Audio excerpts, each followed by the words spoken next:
Hold on. Yep. Okay. All right, folks, we're going to get started. I'm showing a minute till, and I'm going to do the intros real fast. So if you have not already, go ahead and introduce yourself in the chat room. We have a few stand-ins as folks are on summer travel. So if you are a stand-in for your local chapter president, welcome. Thank you for helping out with your chapter leadership. And just feel free to introduce yourself in the chat room. If you are able to share video, it's always nice to see faces. If not, no problem at all. We'll be watching the chat as well for any questions that come in. I've started the recording for today's meeting, and then I'll share the slides, the chat room notes, the notes that Bert's going to take, and the recording on our website afterwards, and send you guys that link after we're done. All right. So for today, we have a fairly full agenda, and we're going to try and keep to right at an hour. So I'm going to go ahead and jump right into it. We're going to first talk about our license plates.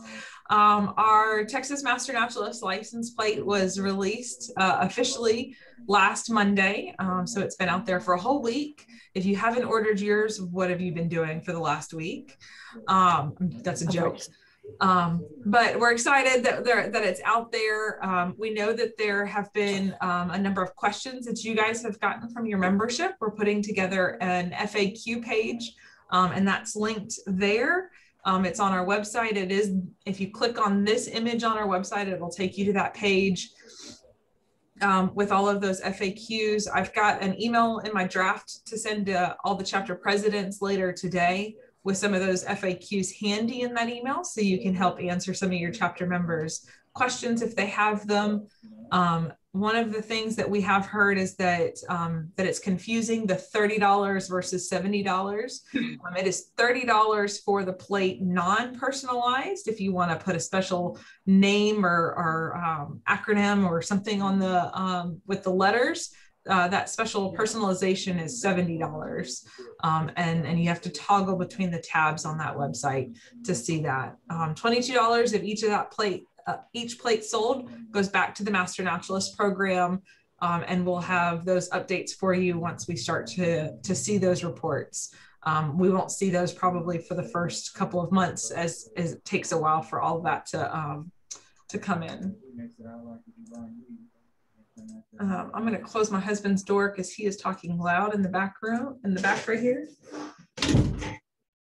So I apologize if that caused some background noise, y'all. Show of hands, has anybody bought a plate yet? Yay! I had to add this one. Michelle's bought hers. This is mine. I'm so excited, y'all. So excited. It's either Wild for you or Wild Texas for you. Anyways, I had fun. The kids helped me pick that one out. Okay, Michelle, this is your slide. Yeah, so sorry, that was a big letdown from exciting license plate to just yeah, return to service guidelines. Last month we presented updated return to service guidelines for the program, which basically said we're open, be friendly and be safe where you need to, and where you're comfortable, and do what makes you comfortable, but we're open. And there's been no change since last month. These are our guidelines today, and if you want to flip through those, yeah. I know it's only been a month, but we want to check in with our chapters and see what have you done? What have you been able to do? What has changed for you in the last month? And so if you want to drop in the chat the things that you've done, what have you done to reopen more or less, or begin meeting face-to-face as chapters, let us know. And I'll give you just a minute in the chat to drop those items there.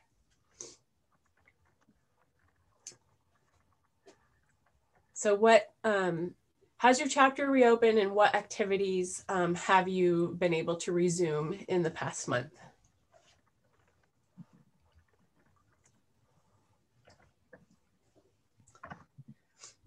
So Nancy says we're doing more in-person volunteering. Heartwood chapter having hybrid training sessions with signups through Sign Up Genius, having a first hybrid chapter meeting on Wednesday. Congratulations. Sue Ann Kendall says we start in-person meetings next week with Zoom as a backup.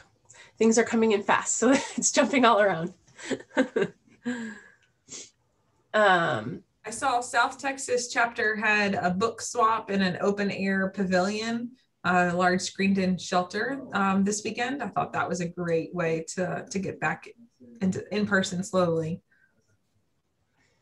So here's an interesting one, and I'm gonna maybe ask Larry Root to come off mic and tell us a little bit more. So Larry says, and Larry's with the Bacones chapter, some committees are in person, but the majority of chapter members want to go hybrid. So Larry, could you tell us a little bit more about that and what your members are telling us or telling you? Well, at our retreat, we ask a bunch of, or not at the retreat, but before the retreat, we ask a lot of questions to the chapter members, and the results were shared at the retreat. And the majority of the chapter members wanted to keep it on Zoom, with some of them saying that they would do some virtual meetings as well. We're meeting in classrooms at Concordia University, so they're not really large enough for the size class that we're getting this year. We had about 80 applicants this year. I'm sure they won't all sign up, but there's going to be a lot of people. And the committees are the committees are meeting together at restaurants and things outside right now. So we're doing as much together as we can to get to see each other again, finally. Yeah, I see a lot of hybrid options in the chat. A lot of chapters are talking about hybrid. And so Larry touched on a little bit that they used a survey to reach out to their membership to kind of gather their feedback. How are your members, for the rest of the chapters, how are your members responding to the various versions of opening up and getting back to face-to-face meetings?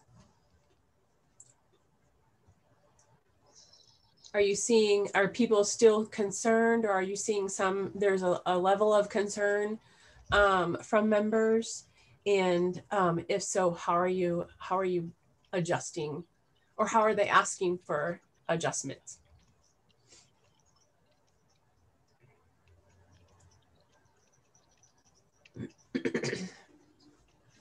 So I see all various things in the chat. Some members want face-to-face. Some chapters have members who want hybrid.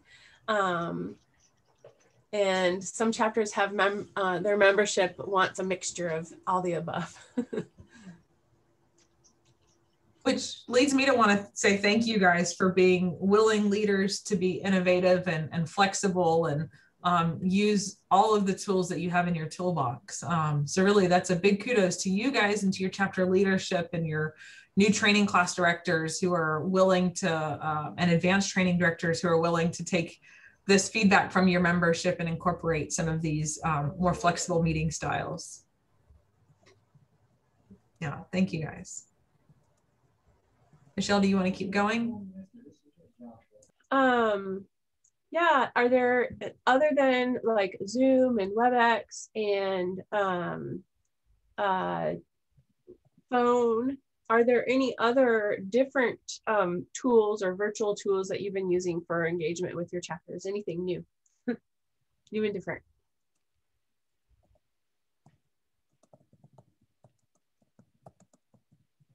I've seen some chapters using Facebook Live to stream some of their chapter meetings or chapter trainings. Bill says that they've used Microsoft Teams. Deborah Jones added a great comment in the chat about having a workshop on conducting hybrid meetings. So I think that'd be something that would be interesting. Don't we all need training on that? It'd be interesting to put something like that together. Yeah. And then Slack. Some chapters have used that successfully. Some have not has as much luck with that. We could definitely look into putting that hybrid kind of discussion. Yeah. I wouldn't call it a workshop, but maybe just more of a discussion of tools and tips and tricks. Yeah. Yeah, I think so. Okay. And then I guess lastly, the last question, have you heard any additional concerns from your membership as a result of opening, not reopening, or the various versions of what are your members telling you their concerns are?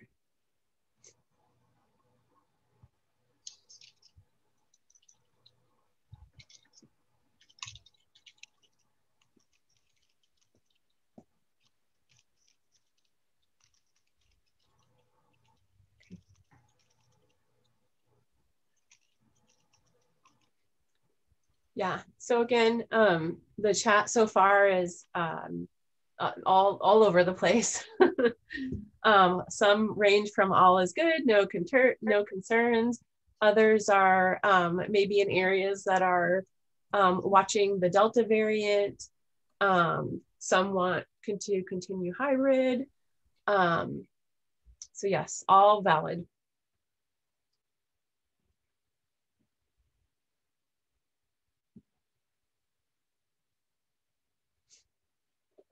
There's been a lot of comments about returning to in-person during the middle of Texas heat. You know, the hottest parts of the year has probably been delaying a full return to in-person on some events as well.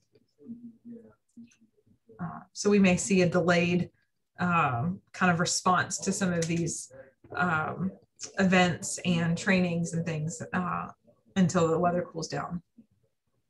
Although it's cool today, I'm not gonna. Okay. All right. Thanks for sharing all of that, everyone. Yeah, thank you guys so much. And again, big kudos to you as chapter leaders and to your training directors and your advanced training directors that are putting these programs on and being willing to incorporate new technology, new tactics into your toolbox. We really appreciate that. And I think Michelle and I have some work to put that conversation on hybrid meeting ideas and tips and tricks together. We have an email out. Cameron, our student intern with the Master Naturalist program, has sent an email to y'all. I believe it was middle to late last week with a final request for fall training class information. Don't let the link deceive you. It is for fall training class. We had a discussion about how to change URL links after this one went out, so I apologize about the confusion there. And the form is working now. So if you have a fall training class and you don't see it on the website, please email Cameron so she can get that added.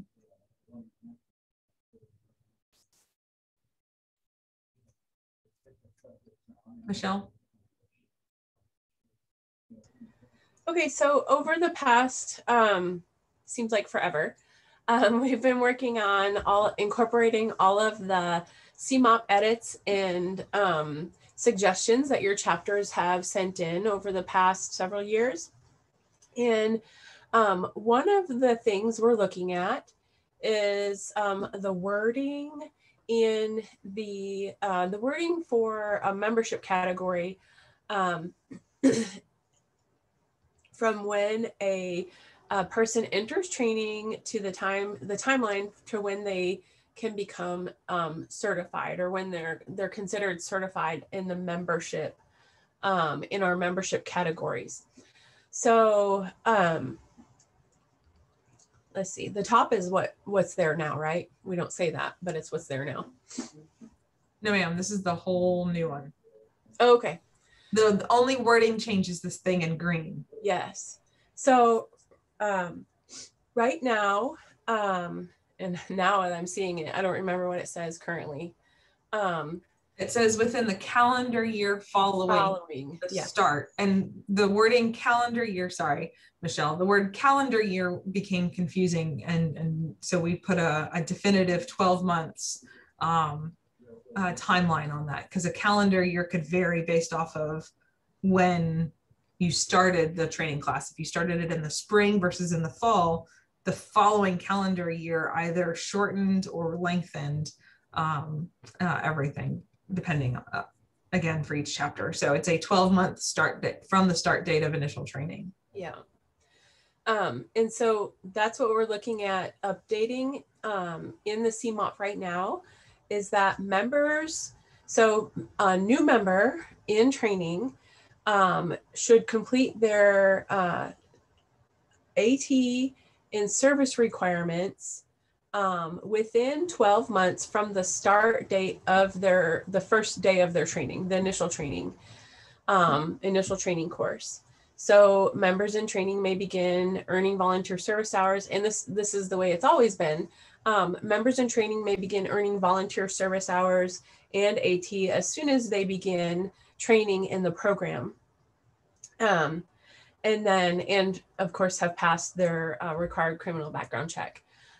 And so what we're looking at with this change is making the wording a little more concrete and the timeline concrete. So everybody has a kind of a level playing field of certification timeline. What we want to hear from you is with regards to what's in green or the color there.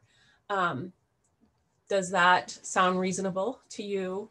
Or are there anomalies in your chapter that we haven't thought of yet of how this would impact you? So one says, it sounds more clear. What happens, there's one question, what happens if a person doesn't get 40 hours of volunteer service hours in 12 months? As it stands now, that person just continues to be a member in training. Their status is member in training.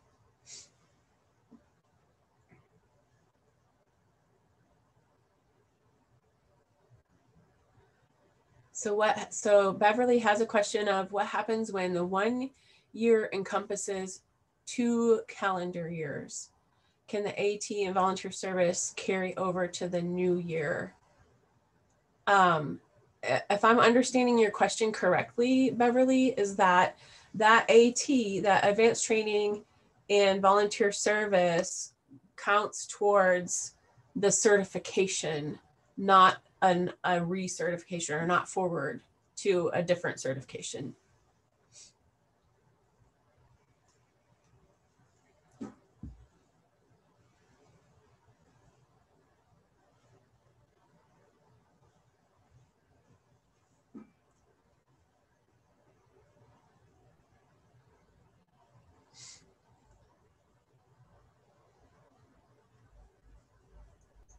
Michelle, I'm going to go to the next slide a little bit because I hope that this will explain the timeline too. You want to talk about the CMAP team and the timeline? Yeah, so one question you might have with us asking you this change is this is one of the things we wanted to get feedback on from your chapters, but also give you an update on where we're at with the CMAP updates edits right now. We're in the process of bringing all those edits together. Actually, they've been brought together, and some of these differences, this is one of the things we're asking you about now as presidents, because this was one of the bigger things that stood out in all the suggestions. So right now in July, coming up in July, probably mid to late July, we'll have what is pretty close to the final document, which our state office will be reviewing further in depth and in more detail, a cleaned up document that it would be nearly ready to go. So Mary Pearl and I and our state team will be reviewing that in July, early August. And we anticipate having the final document to present to you and at the annual or by the annual meeting or around the annual meeting. We will probably have a presentation in October at the president's meeting with the annual meeting, where we'll cover all the highlights and the big things. And then we expect, so you'll have this for the last quarter of the year to be looking at, and then they will basically go live. That this will be the document your chapters, our program will work with for the 2022 calendar year. Man, these years are going by fast now. And then moving forward, we're looking at having the review, because this has been it's always such a huge effort, looking at having a review every 3 years, starting in 2022 with the document. Someone asked, what does CMAP stand for? The Chapter Management and Operations Protocols. So it's the one major document we have that details the operations and policies of the program, aside from the bylaws. And I'm gonna grab the link and drop it in the chat real fast too. Thank you. Mm-hmm.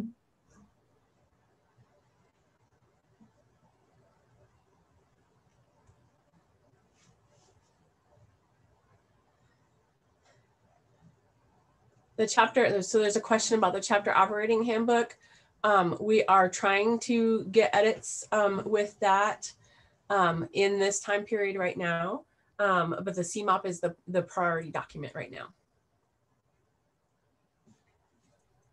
And so the link that I dropped in the chat has is the page that has all of our guiding documents on it. So hopefully that will help as well. Yeah, so all the current documents that we're following is at that link. Yep. Okay, I'm going to talk about TMN Tuesday and Be the Change that are coming up this month, next month. We don't start the new month yet. We have July 13th and July 20th for our TMN Tuesday and our Be the Change, as always, the second Tuesday and the third Tuesday. We have some really cool topics. TMN Tuesday one I'm really excited about. We have our partners at Texas Water Resources Institute are going to be presenting. I believe that Cameron is sending this out to the listserv today, if not tomorrow morning, but it's going to be talking about Texas watershed protection programming, and a lot of your chapters work with your local watershed district. And so she'll talk a lot about some of the management and their ecological concerns and water quality and quantity issues. So Claire Erstwhile is going to be our presenter, and that registration, if it isn't on the website already, should be going live today, if not tomorrow morning.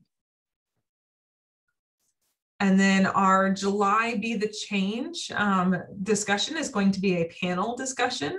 Michelle and I, we sent out that survey last month, or a month and a half ago now, month ago, and we got great responses. Thank you to everybody who replied back to our chapter survey. We're still working through all of the responses, and we'll be presenting some of the things that came out of that survey. We have on our task list today or tomorrow, Michelle and I are going to be reaching out, or hopefully tomorrow, reaching out to some of the chapters who responded to the survey and had some interesting scenarios. So presenting some case studies on that July 20th call as well. I also wanted to throw out our August and our September presentations. While they're not live on the website yet, Javier de Leon is going to be our August speaker. And then we have a panel of Texas Parks and Wildlife's urban biologists. I saw Diana was on the call earlier. So her and the rest of the team across the state, a number of them, I'm not sure everybody, but a number of them are going to be on in September talking about their listening tour project that they've been working on. So that'll be a good one to tune in for as well. And I saw Robert's comment that Ronnie McDonald was amazing, and wasn't he? He was so cool last month.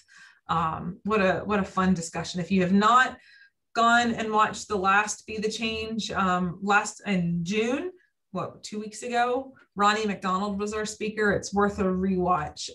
Those recordings are live on our website as well.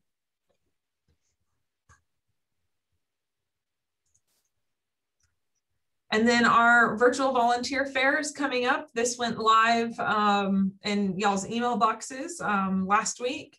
So save the dates. August 31st and September 1st is going to be our 3rd virtual volunteer fair. We have opened that call for proposals. These volunteer fairs are only successful if we get projects in our call for proposals from our conservation partners and organizations. Michelle and I are sending this out to all of Parks and Wildlife and all of A&M AgriLife Extension. If they have projects and they're looking for volunteers, we want to connect them with you and your volunteers that are looking for virtual and distance-based work. So more information is on that website, and I'm going to try and drop that in that link in the chat real fast. But we're looking for proposals at this time. So that's our timeline, is to have a call for proposals open throughout the month of July. We'll open registration for your volunteers to register for in August, early to mid-August or so.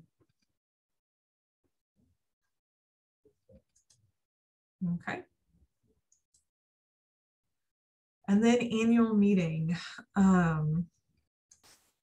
So we tried not to change too much of these slides that you guys could see, and any changes that I made in greens that y'all could see what we talked about last month versus some of the changes and updates with this month. So again, we are going hybrid with our Master Naturalist annual meeting this fall. This event is an evolving event as we go, and we're learning new tools alongside you guys. As you're taking your meetings hybrid, we're learning some of those same tips and tricks with this meeting as well. So it is a learning experience. We will be streaming most of the sessions. There's a few that are going to be difficult to take virtual, and those will be noted in the agenda. We'll have a virtual attendee hub that's available for those that are attending in person and virtually, to be able to help engage and connect audiences from both the two types of audience members that could be at the annual meeting. We will be sending out a request for on-site volunteers soon. Tom Shackelford with the Blackland Prairie chapter has an incredible list and an Excel spreadsheet. I have Excel spreadsheet envy. I love Excel spreadsheets. And he has an incredible Excel spreadsheet that he sent me just a little bit ago. And so I'm going to work with him to send that out for on-site volunteers. And then our field experiences, we have 12 field sessions that are coming together, 12 or 13 field sessions that are coming together, and those are going to be for in-person attendees only. And I'll talk about those. So we are here on this timeline. As I said, I kept all of this the same and just marked with the color where we're at. Michelle and I have been working on the final agenda and finalizing speakers over the last week or so. I'm hoping to, internally, I have a deadline for myself to release the agenda and registration costs by Friday of this week. So hopefully that all comes together. There's a lot of hope in that because it's a very dense agenda. When we asked for this call for proposals, we got the same number that of proposals that we always get. And so it's been fun to try and think through all of those 107 different sessions, not including field sessions, in a hybrid format. Again, we're still looking to open, if I can get you and your membership the agenda by July 2nd, that gives you a full month to review it, to look through it, to make decisions. And then we'll open registration August 2nd. So that gives you a full month before we open registration. And then there's some contest deadlines in there as well. So yeah, call for proposals is closed. We had 107 sessions, not counting the 13 field sessions. So a ton of diversity of presentation topics on this year's agenda. Talking through contest awards, and Michelle, stop me if you want to take any of these, otherwise I'll just keep rolling. We have the Advisors Award. This is open now. We strongly encourage you to consider nominating your chapter advisor individual or your chapter advisor team. These nominations recognize their work to make your chapter successful, their help throughout the last year through COVID and making adjustments, taking in virtual technology or hybrid technology, being a sounding board for ideas or for some of this innovation that's occurred over the last year. So again, those are on the website now. Michelle dropped the link in the chat, and the deadline for advisor nominations is October 1st. Woohoo, John O'Connell. I will drop the link in the chat. Thank you. And just following up on your advisors have worked really hard over the past year or two, and year or more, trying to adapt and helping your chapters through that. And just, take a minute to think about the advisors that support your chapters, and please nominate them for the award. Even just the nomination is an honor. So think about how and who within your chapter for your chapter advisors could be nominated for this award, because they're very deserving of it. Yep, absolutely. And these are our 2020 winners, John O'Connell and Javier De Leon, who will be our speaker at this month's Be the Change. Our video contest, this contest is going to happen again this year. Thanks to y'all's feedback from last month, we are going to reopen the video contest for this year. I don't believe that's on the website yet, but it will be opening soon. The deadline for that will also be October 1st. So as you guys are re-engaging into volunteer activities, don't forget to take short videos or to storyline some of that stuff for this video contest. Remember, our goal of this video contest was to provide incentives as chapters are, or to provide recognition, not incentives, recognition of chapters who are using video medium to collect and recruit and retain members and showcase some of their projects.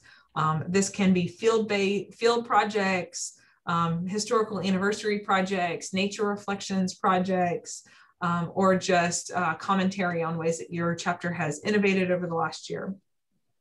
And it is on the website. It is? Okay, good. I know she was working on that this weekend. Project Fair I know is open. That's on the website as well.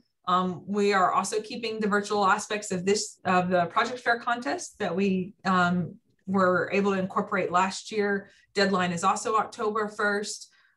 The Project Fair submissions will be presented as a presentation during October's TMN Tuesday, October 12th. You do not need to create a physical poster or a physical setup to bring to the annual meeting. This is a great way to showcase your kind of keystone or your chapter special project that you want to show how you've done it, who you've done it with, what the results have been with other chapters across the state. And it's always fun to watch these presentations or to learn from them and pick up some great tools of the trade.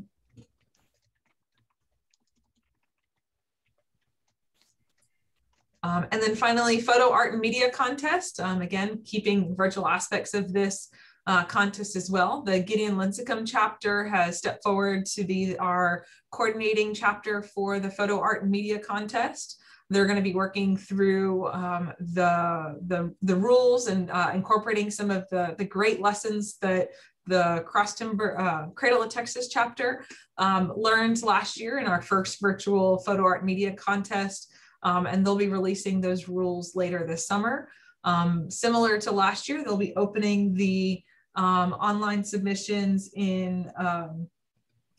opening the contest for online submissions September 1 through 30th this year. And so there'll be more coming on that. Thank you to the Gideon Lincecum chapter for doing that. And then our agenda. So our agenda is really starting to come together, and I have a really messy Excel spreadsheet matrix that I'm not going to show you guys. So I've kind of cleaned it up and put it into this agenda here. Yeah, it wouldn't fit on the screen. Huh? It wouldn't fit on the screen. No, it's little tiny letters, but it's beautiful. It's really beautiful. But it's coming together. And like I said, we've got nearly 120 different sessions that are going to be happening throughout the weekend. We have shifted the whole event up by a day. So we'll start Thursday at noon. We're going to have our president's meeting as a luncheon on Thursday from 11 to 2 or 11 to 1. Somewhere, it's about a 2 to 3 hour president's luncheon. That is confirmed. We'll have technical sessions all day Friday. We have an incredible keynote lined up for Friday at lunch, Friday at dinner. And all of that is hybrid. You can see the designations with hybrid versus in-person. Saturday, we have technical sessions all day with our big awards presentation Saturday evening. Sunday, we're going to finish up with a breakfast and contest awards.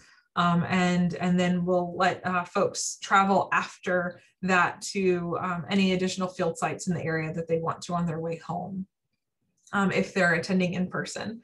So we should be wrapping up Sunday earlier than we normally do.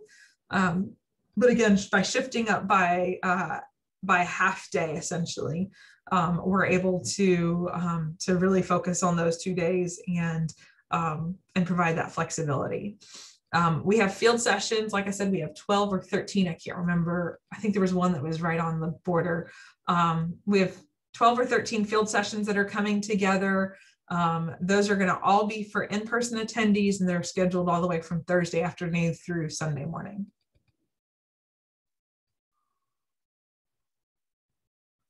Okay. President's meeting will be hybrid. Great question also. We will have a virtual login for folks that are not able to attend in person. Oh, 14. See, I was totally wrong. We have 14 total field sessions coming together. I knew I counted those at some point. We have had an incredible team of local chapters coming together to plan the field sessions for you guys. They're really excited to showcase the diversity of the DFW area to folks that are coming to the meeting. We are going to have some capacity restrictions for those, and there's going to be some travel changes, some transportation changes, but we'll have all of that explained as we get closer to registration. So some really, really great field stuff for those that are coming from outside of the state to this area and thinking, oh, DFW is just an urban oasis of concrete. We've got some incredible corners that that these folks are gonna to open your eyes to. So thank you guys for everybody that's on that team, those local chapters. Thank you guys for helping so far.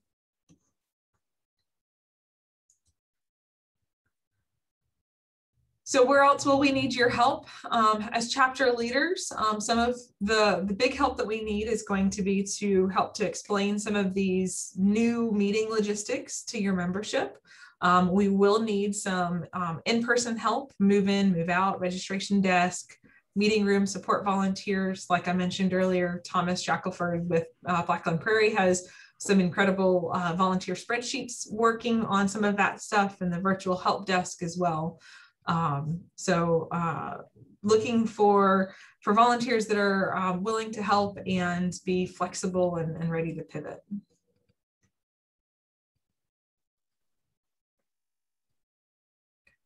Okay, I think there's just a few more things here. And Michelle, again, jump in if I'm talking too much. Lodging at the DFW, we're going to be hosting the meeting at the DFW Airport Marriott. This is the exact same slide that we had last month, but I just wanted to reiterate, lodging will be a separate phone call, website, and transaction from registration. Please don't call them yet.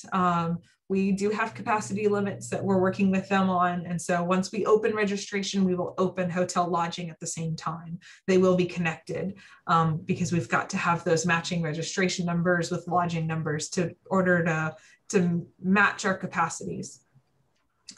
So the hotel has been very open and flexible. I'll be driving up there on Thursday this week to run through some final logistics with them. And so we're excited to have I'll have some more information to you guys by the next president's meeting. So Mary Pearl, there's a question in the chat. Yeah. If we have members who would like to volunteer, who do they contact? Great question, Margaret. We're working on that. I owe Tom an email back here to his beautiful Excel spreadsheet.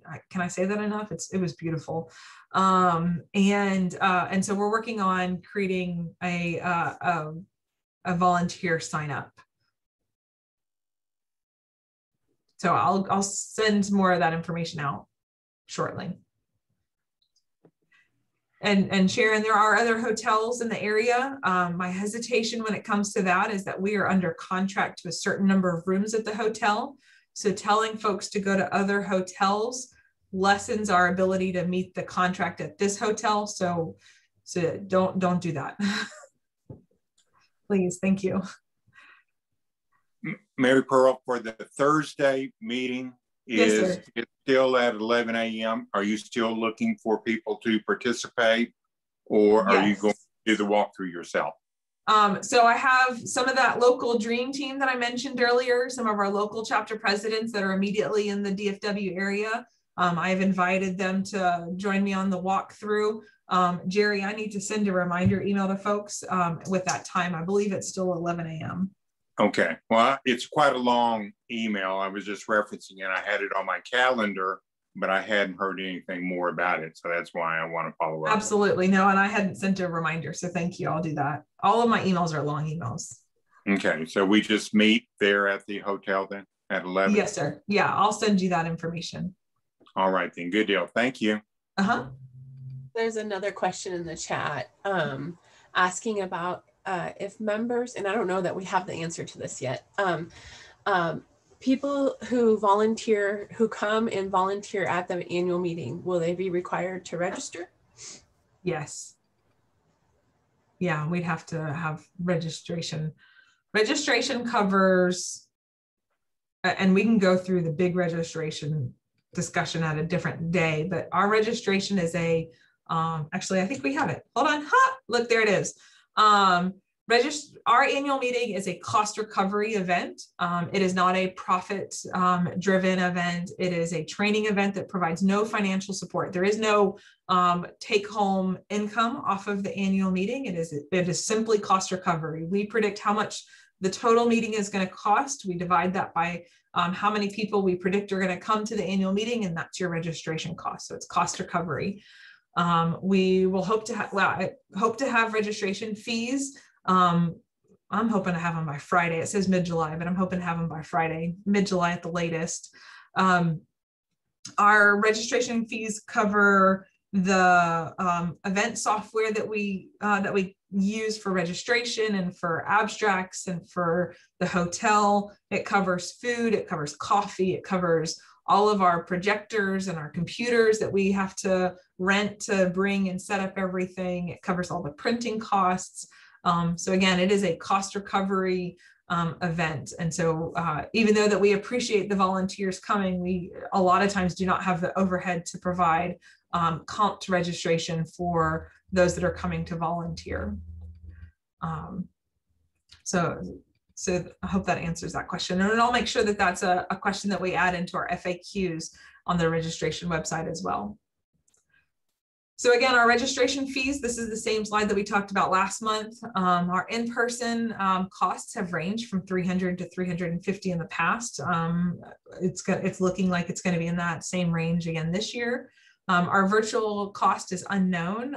It will most likely increase from last year's 2020 cost, but we'll be working on that over the next couple of days and hopefully have that out to you guys, like I said, by Friday, if not early next week. The Cross Timbers chapter is sponsoring the Virtual Nature Venture fundraiser event. They've got some great stuff coming together, and we have another meeting with them later this week to pull some of those details together. As soon as we have all of that pulled together, we're going to share that information with you guys as soon as it's available. So we'll have updates for you guys soon. And then vendors, and I've said this before, we've dropped vendors this year for a couple of different reasons. Vendors causes crowd funneling and gathering, and which we're trying to restrict or eliminate as much as possible. Vendors are also just one more complication of an already very dynamic event, and we're trying to really focus on that hybrid aspect of this year's meeting to make sure that we do that the best as possible first. It's raining. Sponsorships. Michelle, do you want to talk about sponsorships? Sure. I just dropped the link for the sponsorships in the chat. We are still seeking sponsorships for the annual meeting. We have 5 levels and that people could be a sponsor at, and this could range, sponsors can be anyone from an individual on up to a chapter to an organization or company. And sponsorships help decrease the overall cost of the annual meeting. So especially the chapters that are local to this location, if you could help share and circulate, or maybe even meet with potential organizations and companies that may have an interest in sponsoring our meeting, our annual meeting, help us with circulating that and help us with connecting with sponsors for the meeting, because it does reduce the overall cost to everyone for the annual meeting. Yeah, and Michelle, thank you for dropping that link in the chat as well. Okay, and then with our annual meeting, other questions that you're hearing from your membership as we're getting ready for this year's event in the fall, or other things that you have questions about that we can answer? Because if you have a question about your membership, has that same question.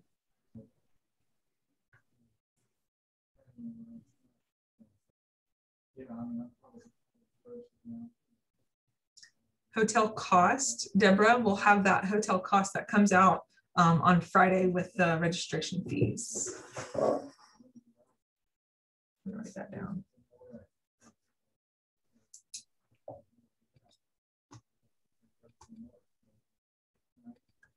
Okay. All right, if y'all have additional questions, please send them in. That helps us to, again, to put those, if you have questions, other people probably still have those questions, and that helps us to put those FAQs together for the event. One question that we do often get is, can new trainees attend the annual meeting? And absolutely, we want new trainees to be attending the annual meeting. It's an opportunity to get them fired up for the new year, or for the year.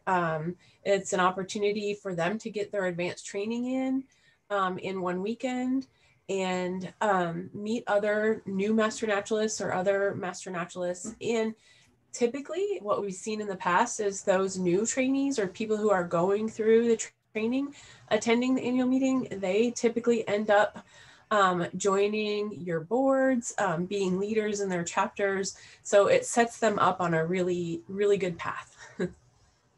And non-members are welcome as well. So our annual meeting is not exclusively held for Master Naturalist members or in-training members. It's open to the public, and it's a great way to recruit folks that are on that edge that want to join the program and aren't really sure what it's all about.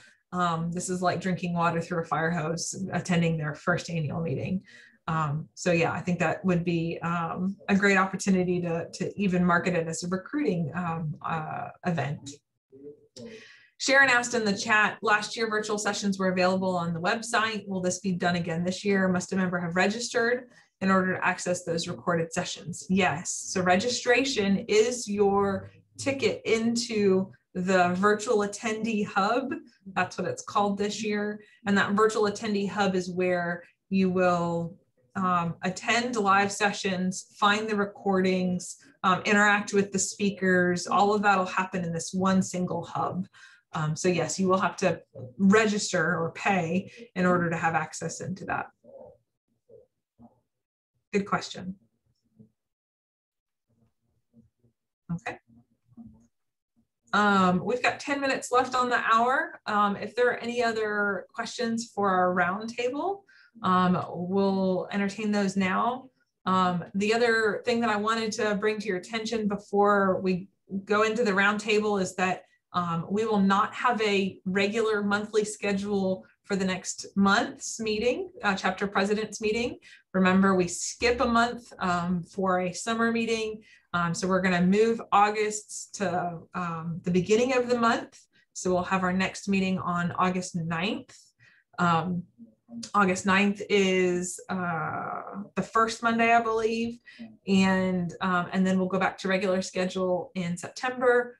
October is at the annual meeting. And then we have November and December are also shifted up based off of the holidays. So just make sure that you've got those adjusted on your calendar. I saw one question in the chat about annual meeting. Will it be available? Will the virtual attendee hub be available after the meeting and for how long? This is a new tool to us. So we're learning another new tool this year. This virtual attendee hub is different from last year's Crowd Compass tool. I believe it's 6 months as well. And I will double check that for you guys. Virtual attendee hub, 6 months question. And Margaret, I need to connect with you about your field trip. I saw that question. I have lots of notes on my note paper over here now. Things to do. Are there any final discussion questions that y'all want to talk about during this last 9 minutes that we have? There were some at the very beginning of this meeting about training.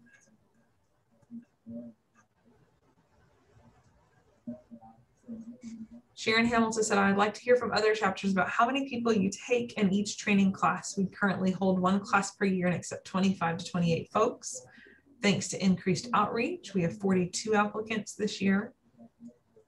And it looks like she got some great responses on total number of trainees that other chapters get. And then Nelda at Piney Woods has asked if there are other chapters who operate with co-presidents. And the only other chapter that I know that has previously operated with co-presidents was Tierra Grande. But they're going to one individual this year. I think there were some special circumstances because of for that though. Yes, and I believe that Cindy is the new chapter president with Tierra Grande. And then in thinking about the chapter training question and how many people you accept, so that is really going to be a chapter by chapter decision and reflection. What does your space need? Or what does your space allow where you're having sessions and training? What are your current social distancing guidelines? What's going on in your community? Typically, when things were normal, the recommendation, especially for field sessions, was not to have more than 25 for field sessions and for class, because once you get above the 25 mark, it's harder to manage people, harder to move people around, harder for people to hear. There's a lot more, the logistics become compounded even more. So think about your space, think about the social distancing guidelines you may have in your local community coming up, and then think about the equipment you have access to and available to you to enable you to provide a quality training to the number of people.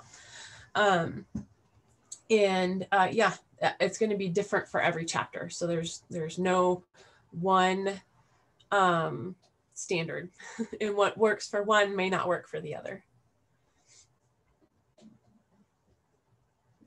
Speaking of new class training, we had a great question. Donna asked if books, the curriculum books will be available for pickup at the annual meeting. I believe so. We were working with A&M Press to make that possible. So for those of y'all that are unfamiliar with the reference, Texas A&M University Press, who prints our book, has in years past provided a pre-order and an on-site pickup at the annual meeting. It saves you the $12 per box for shipping those books, which can get pretty expensive pretty fast when you're ordering 30, 40 at a time. So we're working with them to hopefully have all of that figured out, and we can pick up those books and provide them as a pickup option at this year's annual meeting. We're working on that. I'm not saying it's going to happen, but we're working towards that.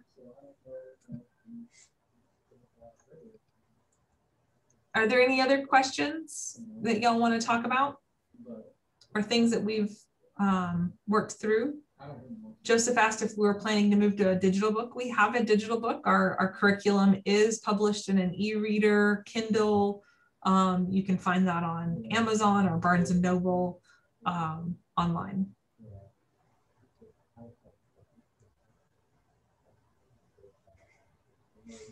Apple Books, Apple iBooks. Thank you, Bert.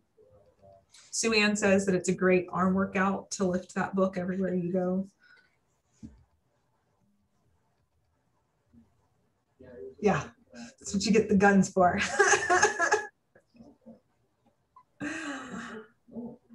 All right, if there are no other questions or points of discussion, thank you guys so much for joining us today. I'm gonna, again, as soon as the recording gets done, I'll get this posted on the website later this afternoon. It usually takes about an hour for it to download and then to re-upload. Yeah, thank you guys for your leadership. I'm gonna miss you guys. We won't see you until August 9th. That'll be the week after registration opens. So there's going to be a lot of email traffic over the next couple of weeks as we get ready for annual meeting. And hopefully you guys will see all of that. And if you've got questions, shoot them our way. So yeah, and have a nice break from us in July. Yeah. And as Michelle and I have some summer travel planned over the next couple of weeks as well. I was thinking I have some summer travel, some breaks. All right, y'all have a fantastic day. Thank you guys so much. Thanks, everyone.